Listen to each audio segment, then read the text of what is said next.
Jessica, welcome to Millionaire University. So delighted to have you here today. I cannot wait to learn from you. We're going to help our business owners who are listening today understand how they can utilize digital talent acquisition. So thanks for joining me. Absolutely. Happy to be on and talk about one of my favorite topics. Yeah, it sounds like you know what you're talking about with this too. You've got quite an impressive background. You've been at this a while. And it always, to me, feels so strange to say it's been a while because this whole landscape of the internet and recruiting differently and building businesses differently still feels like we're in the Wild West. But you've had enough time that we are starting to see the shift and other strategies that we can incorporate. So before we dive into digital talent acquisition, which is like your forte, can you share your journey from corporate HR executive into now becoming a recognized thought leader in this space? It's kind of an accidental story, really. Yeah. I was using social media in really first 2001. I used dating websites to source candidates for retail stores that I was the head of human resources for, and that just kind of evolved because it was working. And so we kind of transitioned to forums. And then in 2005, I started a blog. And Mm. that was kind of the real differentiator for me. I was using it to fill sales roles and sales support roles at a sales center, but it became sort of the cornerstone of my resume. Very quickly, we were recognized by Forbes as this top career resource with a free. I was on a free blogger platform. I wasn't even on my own hosted site yet. So it was the early Wild West days, really, of blogging and social media. And then the day that decided to go full time into my business as a consultant in this space was the day that I was actually fired from my job Mm. because of my blog.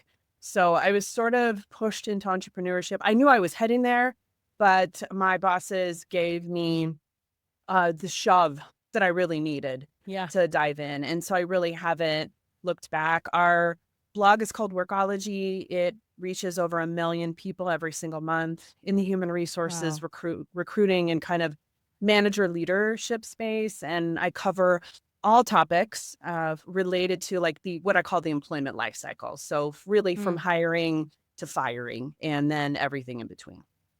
Wow.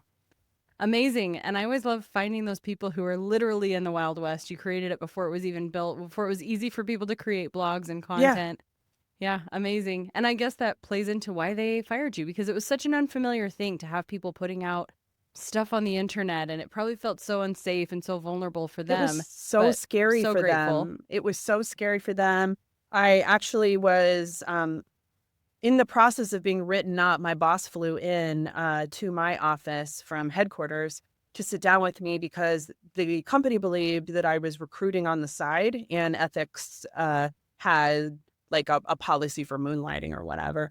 And no one bothered to click on the link for the Hmm. just the status updates I was making on LinkedIn. And they were just for different position titles that were similar to the position that I was hiring for, which was mostly sales. And he pulled me into the office with a final warning or something. And I was like, did you bother to click on this link? And so I pulled the computer over and pressed the button, and it was the company's job postings. So I was just changing the titles. So I got a strongly worded like conversation, but the writing was on the wall for me that I knew that social media was scary, certainly the internet and blogging even more terrifying.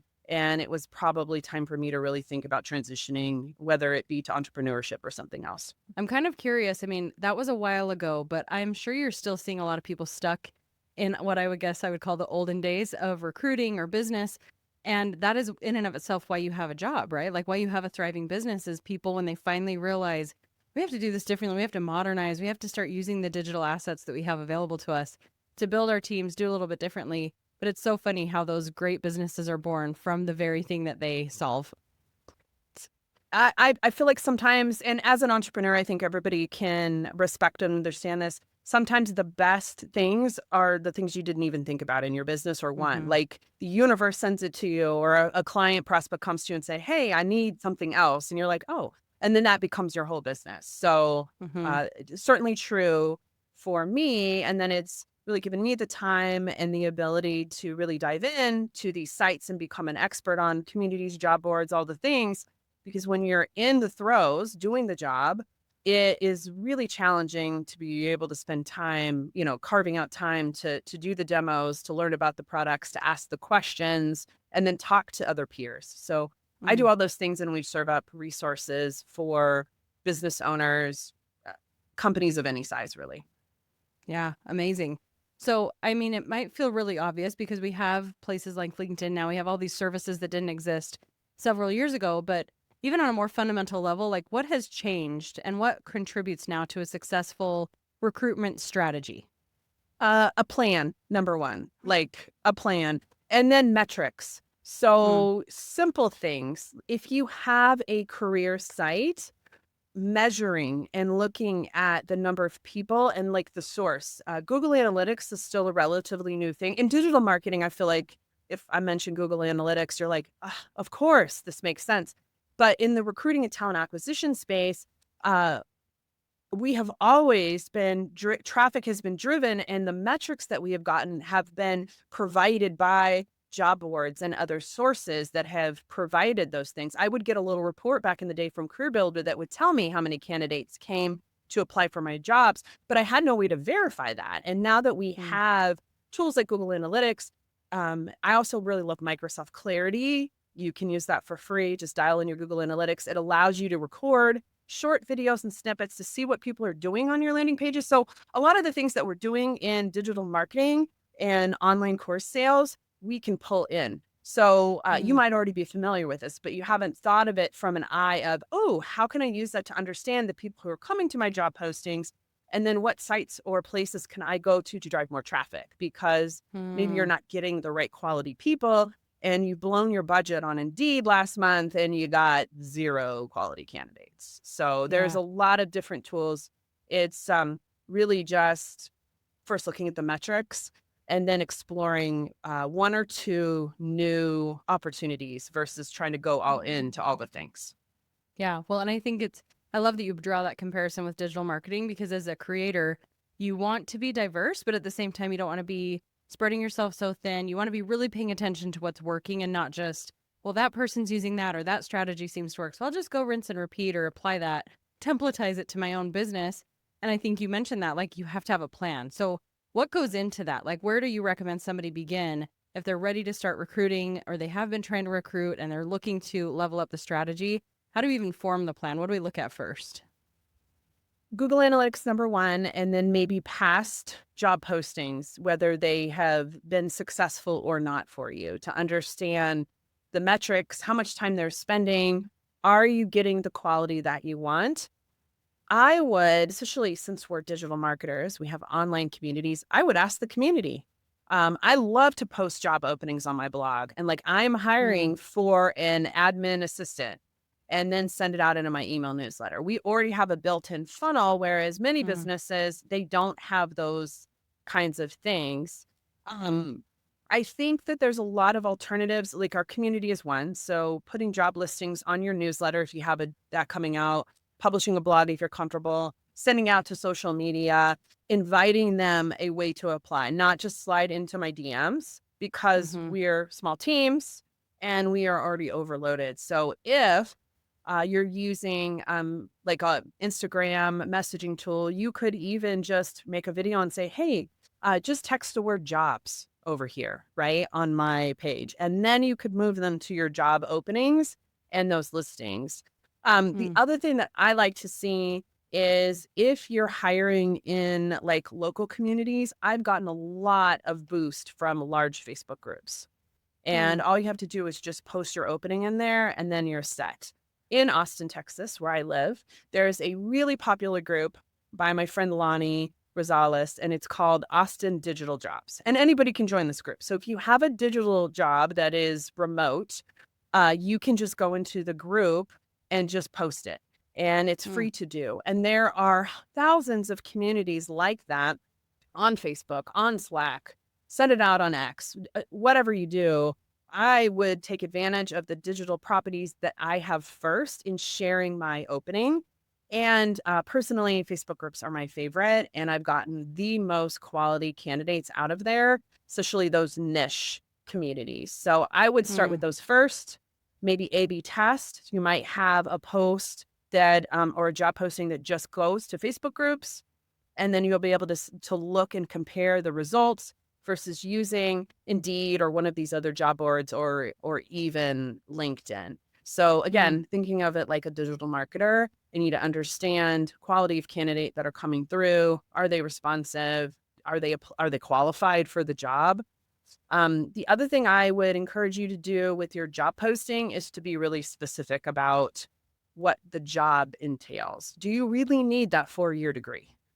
I Mm. love Mhm. entrepreneurship because I can take someone who has maybe the go-to and the willingness to learn, and I can train them and I can develop Mhm. them and I can mold them and shape them and give them a really great experience that um, they might not have because they just don't have that degree or that certain level of work experience. When Yeah. I am interviewing candidates and I pull them in, I like to make a list of all the things that we have to do, right? Like several of my first hires, it was kind of a bit of a lot. And so I had a co-working space for a bit that we owned, and I just wrote on on the board in my office all the tools and technologies that we log into for this marketing job that I was hiring for, and said, "Hey, this is what you're going to do in the week.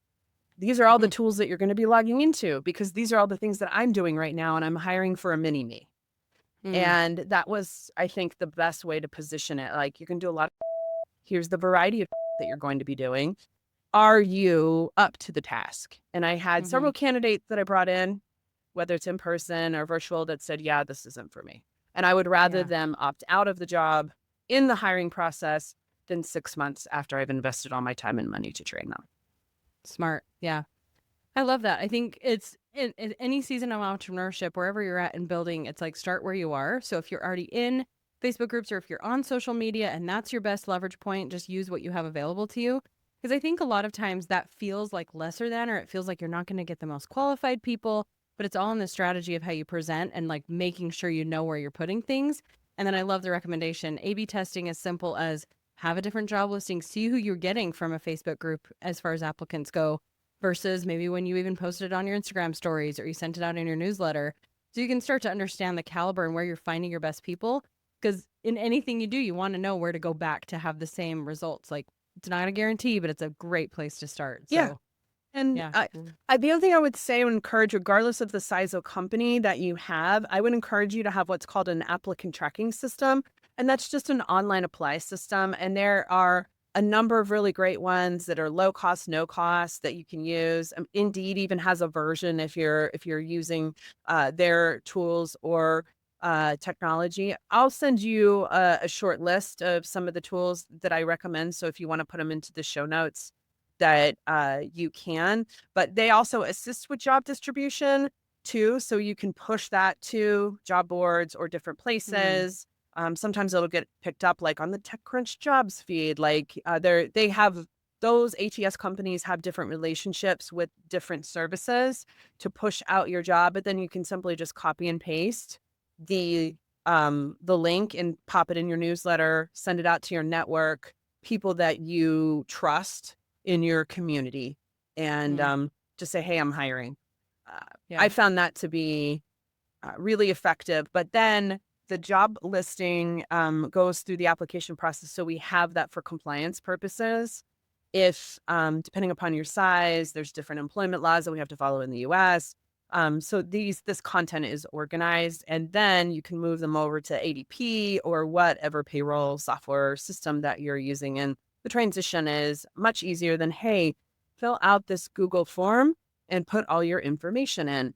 It also helps Mhm. keep you in compliance because there are a lot of things that we as business owners do that are illegal in terms of interview questions that we're asking. You know, we might ask them if they can drive a car, and it's not a requirement of the job.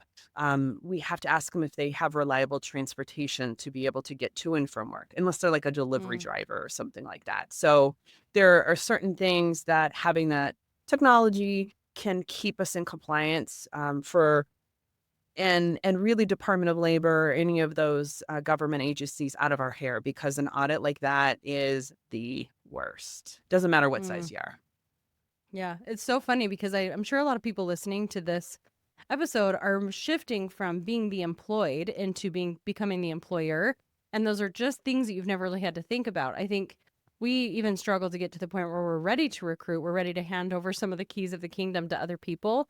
And then knowing there is a right and a wrong way to do that. And sometimes it can feel like, oh, we're not big enough to even have to worry about things like that. But it's really good to just get going from the very beginning, making sure your recruitment strategy is sound and you're considering all of the regulatory things that you need to consider. Because I wouldn't have really thought about that. My husband probably would, which is why he's in charge of those parts of our business, and understands how to recruit. But for me, yeah, I really appreciate that insight, because you don't want to be running into problems later. And we can talk about ROI all the live long day, but if you get audited because you're asking the wrong questions or you're not following compliance, like, your business is going to have a different headache for Yeah, sure. or like your comic book store that you own and somebody works 40 hours and then maybe they worked 42 last week and you're like, "Oh, hey, just take it off on next week."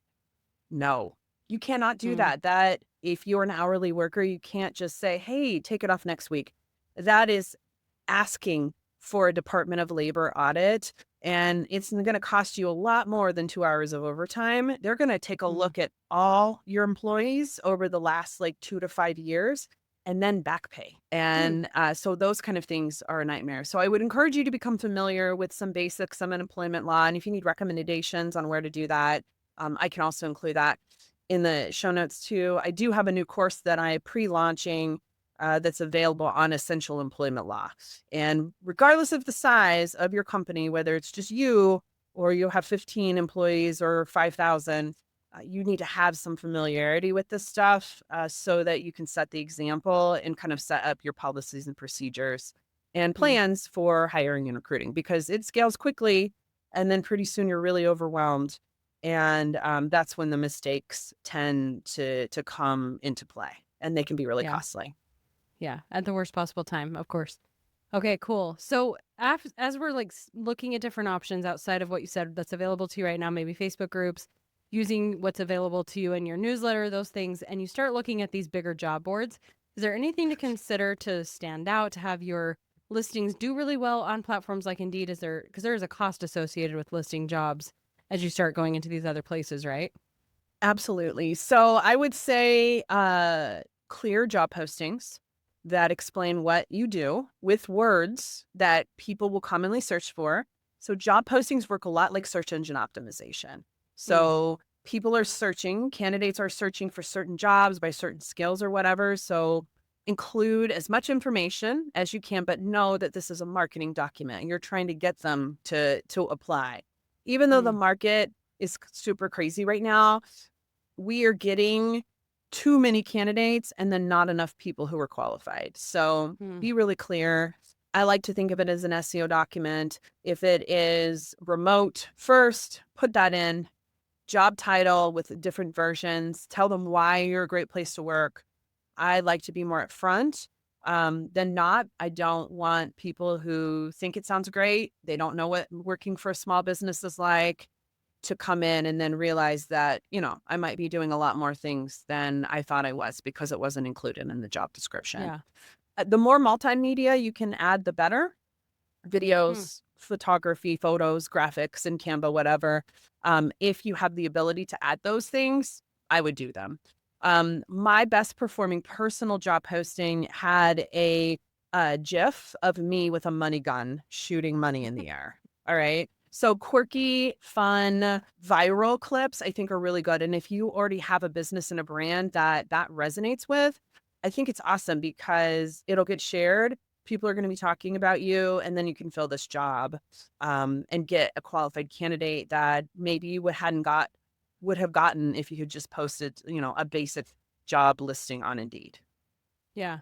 And that already probably filters through the people that are going to be a great culture fit too for your company. When they see that, there's going to be people who are like, absolutely not. Yeah, just And people lean are into like, your sign me up. weirdness. Lean Yeah. into your Yeah. weirdness. Or, if you're more conservative, like you have an insurance agency or something like that, like just be you. If it's going to be khaki slacks and, um, pressed shirts, then show them. If it's going Own to it. be wild and crazy internet stuff, and I don't really think that human resources and recruiting is wild and crazy, but in comparison to like the job in the corporate world versus my life now, I create the culture as the business owner, right? And Mhm. so it's a lot different than that corporate space. And I need somebody who's a creative, quick thinker to be able to work on my team. And I'm going to assume it's the same for your listeners here. Mhm. The one thing I do want to mention, because I do feel like we have probably listeners from all sizes, is the importance of getting help. It doesn't have to be an employee per se. It could be a virtual assistant. Mm. I have an offshore team that does a lot of different things for me. And I followed the same thing, like the interview selection process, being really open about what the job is going to entail, the kind of training and support and communication we have with those folks. Those are all really important things for you to be thinking about, even if you're not hiring yet. Mm. Because one of the most important parts beyond recruiting is the training part. And especially with a VA or entry level workers, you can't just say, hey, here you go. Here's the keys to the kingdom. Do the job. We need to set them up with processes, tutorials on how to do things, and then making time to give feedback if things are not how we would like. Mm.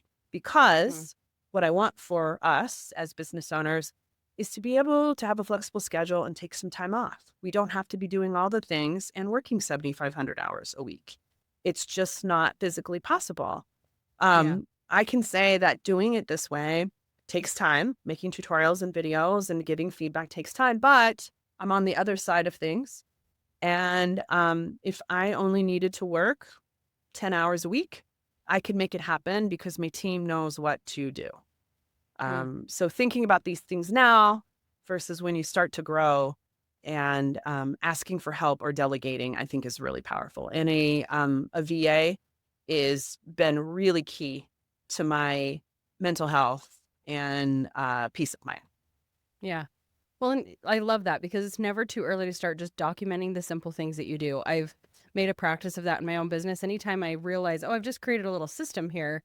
If I ever wanted to have to offload this to someone else, I'm just going to make a quick little Google Doc. I also worked for other people who do that. They have SOPs that are literally just a folder of Google Docs, and it's like linked right there to the email flow, and it's linked right there to where the automation is and the ManyChat flow, whatever it may be. And it's so simple because then you're never having to go, our brains are never going to remember how we set certain things up. We're never going to go back and remember all the pieces either.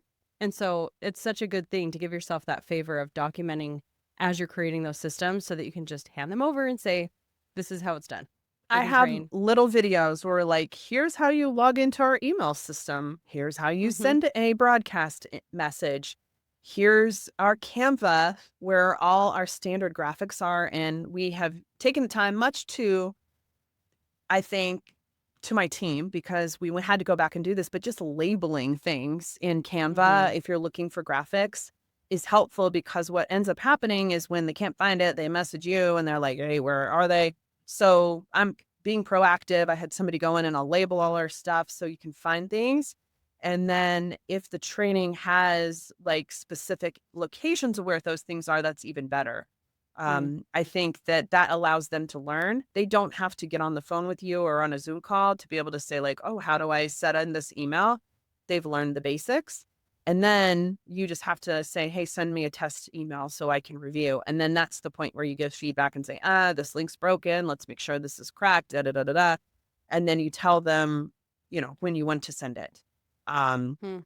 and those kind of things feel small, but I will say last year, I had two family members who were incredibly sick. So I was in this sandwich generation. My dad had really rare blood disease and was going through chemo. And then my mother in law, also about 4 weeks earlier, had a stroke in our home. And so I was hitting it from both sides. We were taking care of mother in law, and then I was flying in to help support my family with my dad. So I didn't really work a ton last year, honestly. Mm-hmm. And I knew that once my dad was diagnosed, I was like, okay, team, we've got to find a way to make me look like I'm everywhere on the internet without me being available because I don't know what my schedule is going to be like. And having these systems and training and content already created and a great team who is able to think on their feet and come up with troubleshooting ideas was really critical. So everybody's much better. People are recovering and they'll be able to move on. But I spent pretty much from January of last year until I would say October, pretty much MIA. And it was Wow. all driven by the people that I had hired that were still able to push our courses to sale, to provide support, and then put things out on social media and on our web properties that still were able to drive sales and pay the bills. Amazing. So it works, but we have to Yeah. be proactive. Yeah. It takes a little longer, but it's so much shorter than the later when you're having to go fix everything and relabel. And yeah, good advice. So you've talked a little bit. I want to shift gears a bit, and I appreciate that diving into after the hire. These are things we need to consider. But you've talked a little bit or written about digitizing talent. Can you break down what that concept means for our listeners who might be scaling? Sure, sure. It's just recruiting digitally. So back in the old days, we would have people come to our location with a paper application and apply. I remember when I was in HR, I worked for Target Corporation in the stores, and we had kiosks in the stores, and that was completely new. Okay, so that was really the beginning of digital recruiting, and it's so much easier because we can ask pre-qualifying questions, organize assessments, set up automation and processes to make the hiring process easier. Mm. And then, of course, we had the invention of job boards that came into all these things and the web. And, you used to be able to have to hear from your brother's cousin or your neighbor 3 houses down to say, hey, I think there's an opening at the barber shop, blah, blah, blah. And then we would head on over there to apply. Now, we can apply for these jobs. And as recruiters, we can think about these digital talent strategies, again, a lot like digital marketing. And at the end of the day, for me, the most important piece of real estate that I solely own, just like in digital marketing, is my website, which is why I encourage you to list your job postings there. You create the experience, you own the real estate. You can either pay for promotion through a job board, social media sponsorship, whatever, or you can leverage through community and existing channels that you already have. But there are so many different ways to engage candidates through TikTok, YouTube videos, Facebook groups. I mean, it's really endless. The most important thing say for you is to think about your existing properties that you have now. Where is the most engagement, or you think would be the best use of your time or that community space to be able to talk about your job openings, and then start there. We're going to be Mm. measuring things, right? Because hopefully we'll set up either links that are specific to the source that we're sending these job listings out to, or we're making postings that are just for Facebook groups or just for traditional job boards. And then you'll be able to measure the quality and the success of those things. So that's what digital recruitment or digitizing talent really is, because there are a lot of companies that are still operating in paper applications, if you can believe Wow. it, or they are using Google Forms or other tools that don't leverage like automation and matching.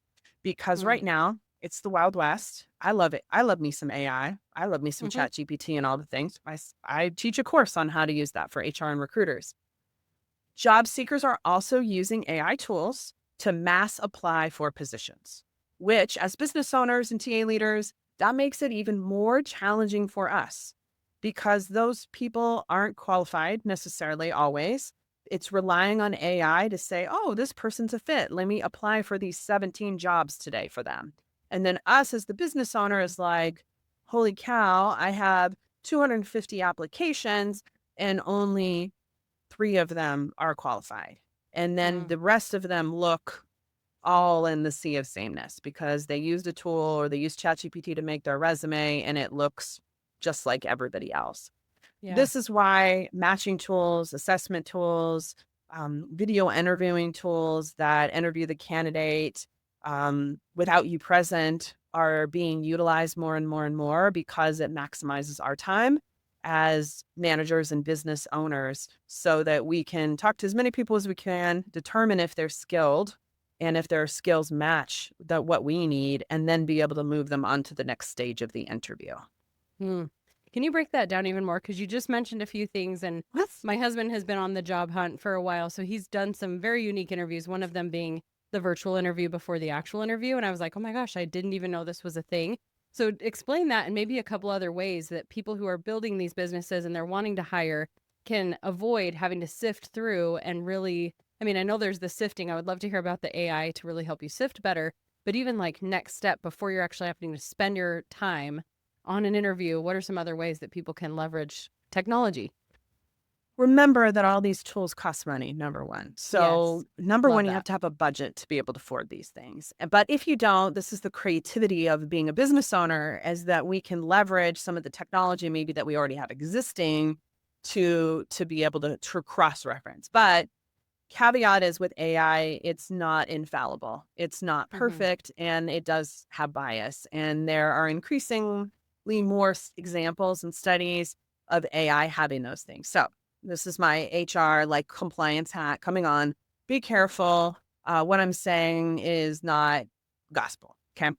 Hmm. But there, one of my favorite tools are asynchronous video interviews. And so there's different tools that are asynchronous. And so basically, asynchronous is you pre-record your questions and I'll come on and have my questions and you can look me in the eye. But then that candidate, we're not live. It's not a live conversation. And then that candidate responds with their own video interview, Hmm. response to my question. It's maybe a 2-minute response. And then they go to the next question and it's me again with my next interview question.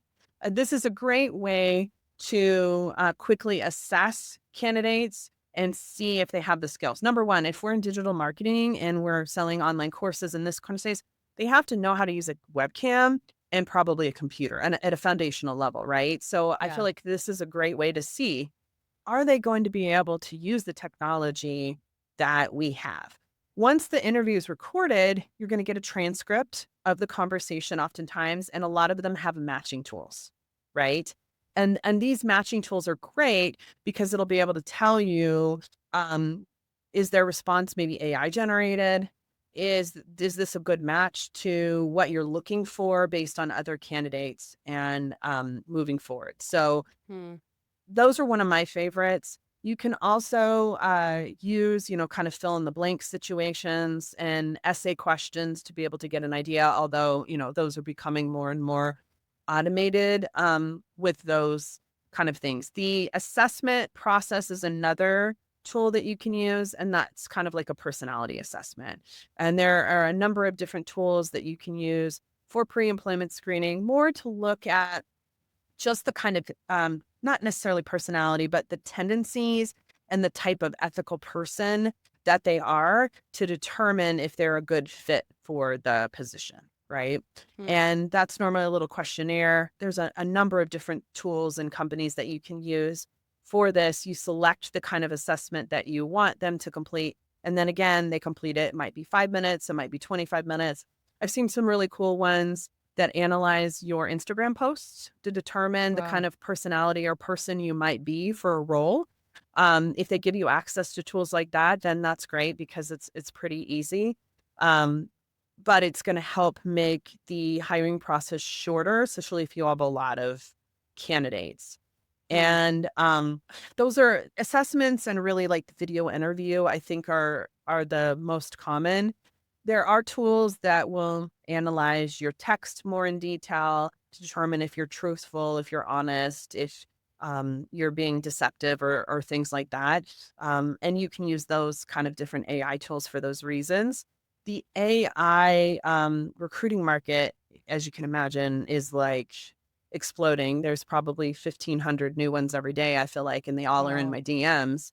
But there's even sourcing tools that you can use to be able to actively look for candidates, right? And tell them what you're looking for, and they'll go out into the web. You can use ChatGPT for a lot of this right now. They're not going to give you specific information, but they'll give you LinkedIn profiles, right? And Wow. information. And then you can use other tools to be able to get email addresses, phone numbers, that sort of thing. And then AI tools that'll text and engage and manage that for you. It takes time, it takes investment and money, but that's the direction of where we're heading, not Hmm. just as business owners and digital marketers, like having understanding of these systems, but in recruiting. It's the process of a person involved in the recruiting process is going to be changing substantially. We're going to be more as project managers and overseers of like engagement and requisitions or job openings versus being involved in every step of the process. I can Mm, use my AI agents to maybe source for me, qualify some people, determine that we're going to send them maybe through a video interview that's asynchronous first before they even get to me. And then I'm yeah. served up as the recruiter, maybe the top 7 candidates out of, you know, 1,500. Wow. Amazing. I mean, if anybody listening is looking into recruiting, I think there's so many opportunities here where we're in like this gold mine, gold rush area. I've had a few guests on here who've discussed this where for a minute we're going to have a few years where nobody really knows how to implement yet. And so if you can step in there, implement the AI, level up what your service is, it's not going to replace you. It's just going to shift where you show up in the business and where your expertise comes in. And you're going to be more of that facilitator than necessarily having to do all the brain work, but you still need your context, right? Like, you need to know how to train the AI agents, how to leverage them to their highest capacity. So Yep, there's a give them ton of opportunity. feedback, manage the process, Hmm. following up with like ethical use. If there's anything that's crazy or wild going on, there's a lot of movement in the recruiting and HR space right now around ethical AI. How do we check to make sure that biases have been removed in the hiring process or different areas? How do we make sure that these companies are moving forward in a way, or if there's a Workday case right now that's huge around AI and this ethical AI use and who's liable. Is it Workday, the technology? Is it the staffing company that utilized this, or is it the company that that it was paying for all of this, Hmm. right? So it's still very much the wild, wild west. But the future for me is understanding the processes, like you said, being a project manager, and then you don't have to be a technical expert, but we need to be able to understand the basics of how AI can be used, generative AI primarily, what we can do with it, and then help build those processes and Mm. creatively think about them. I think that as a business owner, I'm always looking at different ways to automate processes and systems so that I can and my team can focus on, you know, higher touch conversations with clients, be able to do more podcasts like these. And the way to do that is to prioritize and focus on those AI and automation Mm. technologies and learn them. So, and I think that's the real race. Yeah. Or if you're like, hey, I don't want to do any podcasts, I just want to sit on the beach in Colombia or Costa Rica, that sounds great too. And I am right there with you. And that is a lot of what drives me in automation and AI is more free time to do things that I love outside Yeah. of the work that I do. Yep. I think it's going to be an interesting few years to see where we're going to be sitting using all of this, and our brains are Absolutely. still adapting to how to use it. So, you mentioned something a while ago that as a TikTok user, I just wanted to ask this little side question, because we've talked about posting things on Facebook groups, but TikTok's kind of its own little beast. And I actually really love that platform because it's so different.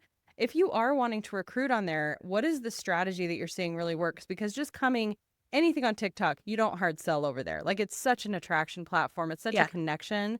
So what do you recommend there if you want to find people to recruit on TikTok?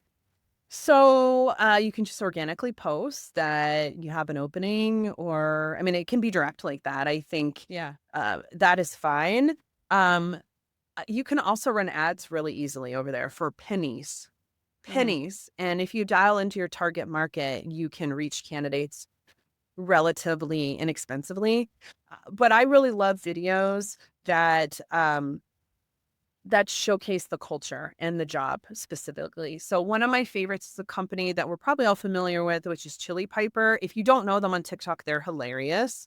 And they also have a really great remote first culture. And so a lot of their videos have been focused on you can be living in Greece and work for us. And they really lean into that. They're an interesting case study because their job postings, when they post about openings, they can see on their Google Analytics the traffic spikes that happen as a result of TikTok. And then they're mm, tying that directly to candidates that are applying for the job. So Wow. you don't have to be, I mean, the one of the things I love about TikTok is the grungier the better, frankly. The less produced and cute, the more people love it. So misspellings on the screen on your text, nobody cares. So if you have something to say about the interview process or the job, you can do a trending video and dance. Like there's so many good ones. If you're looking for examples, my TikTok is Workology blog, and I have a whole list of them there of reposts that I've made of some of my favorites.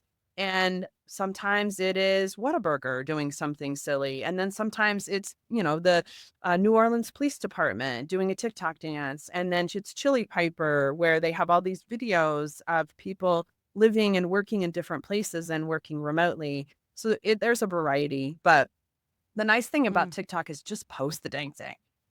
I Yeah. mean, it's either going to do great or it's not. Hmm. And I think people are really, I like TikTok because they are willing to have a conversation with you in most cases.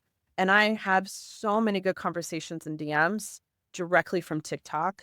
We sell and move people into funnels in our courses quite a bit through TikTok, but it's also a great place for recruiting and just Mm. sharing what's going on in your business because people feel like they're Yeah. personally connected to you. And in a way, Yeah. they are. I love to Yeah. respond to all the comments on TikTok. It's a lot of fun. Cool. Thanks for sharing that because I think you talk about like the shift that even just posting things online or having the blog back when you began and ended up getting fired for that. We're entering such a different era with, like I said, TikTok's different, social media engagement is a little bit different. So maybe don't, I think we're moving out of this like really stuffy corporate approach to doing all things business into a more organic, humanistic approach. And I think TikTok's a great platform for that. And If you're working in the corporate spaces, and I say that as somebody who does, just be yourself. And mm-hmm, my superpower in the human resources and recruiting space is that I am the decision maker, so I can make a decision and post quickly, number one. And that's a competitive advantage against larger companies that I'm competing for the same eyeballs for our content and our blog traffic, our videos. But also, I can experiment with what I want to post, and it doesn't have to be perfect. When I see a lot of these mm, corporate companies, especially in the B2B space that I work in, they are all very well funded. They have gigantic marketing teams, and I have 7 people, right? mm-hmm, And because we're so dialed in on our processes and I'm willing to experiment and be the places where they're not, we are able to have success in a way that they're not. yeah, And TikTok is one of those places. So I'm like, if all these Fortune, 1,000 HR technology or recruiting technology companies that I compete for traffic for my audience are not in on TikTok, that means that I'm number one mm-hmm, by default, even with yeah, absolutely posting nothing mm-hmm, or a video of me drinking water like this. Um, yeah, that has been some of the best content is just connecting on TikTok and then just being your unique self, showing people that mm-hmm, there's a life outside of corporate and that being an entrepreneur, while incredibly challenging and sometimes it's a mental game, right? We have good days and yeah, bad days, but then there's the great days that just drive you through all the bad ones, not to yeah, mention the flexibility of the business. So, right. Yep. And I wanted to mention too, you mentioned making your job listings very SEO, like thinking about SEO. TikTok works so well that way too. It's very SEO driven. And so even if they don't see it organically, the searchability and being able to optimize in that way, you'll find the right people who you never know. They might be Google searching a certain job and then your TikTok can come up and they're like, well, I didn't really bank on this, finding like a random TikTok of somebody dancing around, but hey, I just found my dream job. How random is that? So you never and know. Google is really messed up right now with job posting searches. So if you can own that with your video, that could be the difference maker and zero Mhm. dollars, right? You didn't Yeah. spend any money. The other thing I'll say about TikTok for me is some of my content from like 3 years ago is still hidden. And then Mm. randomly something will trend because somebody made a response video to your video. And then it's like, holy cow, where did this come from? So just post it. Yeah. Post what's going on in your life. If you're hiring, if you're launching a new course, I am pre-selling a new course. I like to pre-sell personally because I am learning while I'm creating. And then I can Mhm. have conversations with my audience, but then you have something to talk about. And then you actually launch. And then you have more Mhm. things to talk about. And all these things can be shared if you have the time on platforms like TikTok. I love Yeah. TikTok because they just come and ask questions and you learn so much. It's like focus group central for my community. I can work out everything I need for when I'm putting a new course or digital content out there. Mhm. Yep. Wow, I love it. This is not on my bingo card today, like finding these intersections between recruiting and creating content It is in your the same. business, but It it's is so the cool. same thing. I mean, recruitment is moving towards a space that's called employer branding in recruitment marketing. So all Mm. the things that you already know as a digital business owner, as a course creator, as a content creator in the space, we can apply in the recruitment and hiring space. And Mhm. so a lot of what I do, I'm thinking like, okay, like how would I use ManyChat to be able to recruit? And is there anybody that's doing that out there right now? You could create a video that's on in an on demand but looks live video for your opening if that you're always hiring for, let's say, childcare workers, right? Be like, here's 3 way or 5 ways to be able to up level your skills for a child care worker in insert company, or city here, all SEO driven. And then you could just run some ads on TikTok and fill your candidates that way. Mm. The possibility is endless. You just have to have the time and the willingness to experiment. But the most important thing I would say is if you're willing, just go to the communities that you're already in and ask, like, hey, I'm hiring. Mm. Amy Porterfield does this really well. Um, she will post job openings that she has on the regular. And I love that about her. And there's a lot of other entrepreneurs that do the same thing. So use your digital assets that you already have and your mailing list to say, like, hey, you're a fan of me here. Maybe you would love to work here Yeah. at my Yep. company. That's a lot of the reasons why I ended up in jobs in corporate America is because I liked the brand. I was already a Mhm. customer, especially in Right. the consumer space. So it could be the same way for you. Amazing. And I don't want to make it sound hard because I love that you said just like participate in the communities you're already in. But I'm just hearing over and over, even as you said, we're shifting into this, like in and of itself, brands and companies are having to take on a brand digitally to be competitive, find people. I think that speaks more and more to the fact that if you're not creating content or community somewhere, even though you think you own this like random business model, like there is so much value in just combining that with gaining some expertise in terms of content creation because you'll need it. You'll need the competitive advantage as time goes on. Absolutely. And it's shifting. It's changing so much with AI and how even Google search and now Mm-hmm. ChatGPT search is changing. I'm thinking about content creation, building funnels for that content. How can I repurpose that content? These are things that are not going to be going away. I think they'll be even more challenging in the future because now we're going to have all these AI tools. So, how do we Mm-hmm. make them seem real? Or how do you stand out from that sea of sameness? So just like Yeah. all the resumes that are being built with ChatGPT right now that you can tell because you can, um, there is a difference in content occurring because you're going to start to see all the Hey Gen videos that are coming in, and that'll be everybody with their automated avatar. It's cool right now. I like to do it and freak people out. Um, but at the end of like in the future in the next 24 months that's going to be the norm. So if you have the ability to make content quickly that's authentic and real and leverages other maybe opportunities and you can publish and create a system that drives business for your online digital business, you're going to make so much more money that way because Yeah. everybody's going to be like relying on whatever latest AI tool is out there and you've got your system dialed down with make.com or Zapier, whatever tool that you're using, just lean in and learn it and then work on that process. Yeah. Because you could be like me and have something happen in your life. And for 10 months, I really wasn't active at all. But the only people that knew were the people that I chose to share it with. Mm-hmm. And that can happen with or without AI. It can happen Yeah. with a good team. But in the future, it's going to be even more competitive. So I think genuine Mm-hmm. realness and transparency and your like unique personality is going to be more important than it ever was before. Yeah. Amen. Amen, 1,000%. Thank you so much, Jessica, for sharing everything. This has been Yeah. a true masterclass. I've learned a ton. I know our listeners have learned a ton. You've mentioned your pre-launching courses. You have other products. Where's the best place for people to go connect with you after this? Workology.com. Head on over there. You can also head on over to TikTok. That's probably the place I'm most engaging. I'm also on LinkedIn quite a bit because that's the corporate place to be. So all those links are going to be over on workology.com, and you can just check it out. If you have questions or want to talk more about recruiting or digital, like, this is my jam. I have been doing this for a long time, and probably one of the OG bloggers, I would say, definitely in the HR and recruiting space. But automation and tech, it's what I love to do. So I'm happy to chat about any and all of the things. Amazing. Thank you again. It's been so fun getting to know you. Thank you. It was great to meet you too.